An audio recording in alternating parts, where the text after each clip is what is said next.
What's up guys, for today's video, binilhan ko nga pala ng box yung aking biniling drone. Kasi si DJI drone natin, ito, is wala talaga siyang lalagyan. So pagkabili ko, ganito lang talaga siya. Wala siyang lalagyan. Kaya yung ginawa ko, nag-order ako ng drone natin. Nag-order ako ng lalagyan niya. So ngayon, i-unbox natin ito. Fitted nga ba yung nabili natin o hindi? Nakabuksan natin. So maganda naman yung yung pakabalot niya kasi nakabubble wrap naman. Okay. So tingnan natin kung kakasya yung yung drone natin na. So binili ko nga pala ito sa Garden House. Yan, so shoutout sa Garden House shop sa Lazada. Lazada nga. Okay. So ang gagawin natin,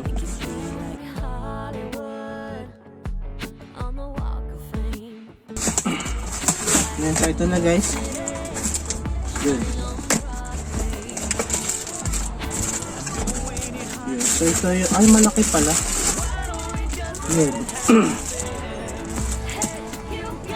Bakit 4 minute 3?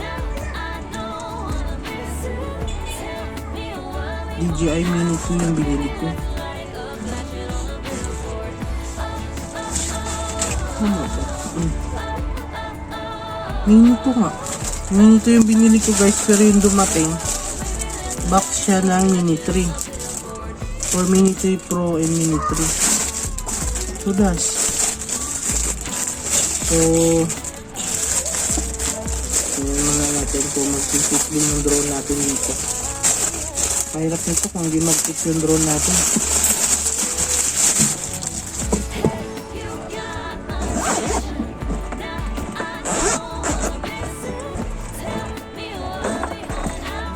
So ito yung laman niya.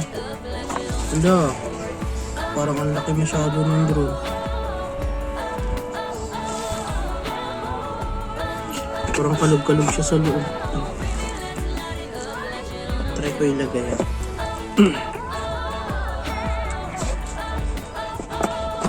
Aw, sakto lang din naman. Medyo maluglo siya ng konti. Pero okay naman. Okay naman siya. Then yung kanyang remote.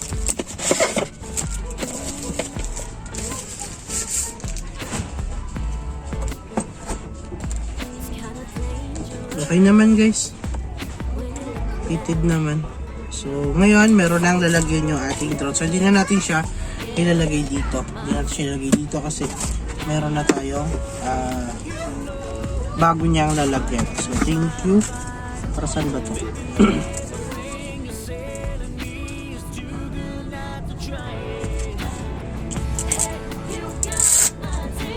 Para saan yan? Baka panghawak ng drone.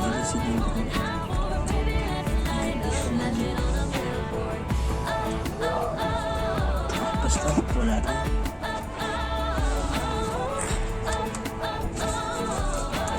Hindi ko alam kung para sa ito. Pero goods, maganda yung yung quality nung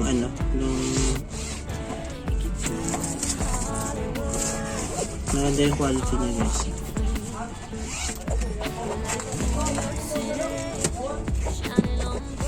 So yun na, may lalagyan na yung ating drone. So yun lang for today's video. Thank you so much. Thank you for watching.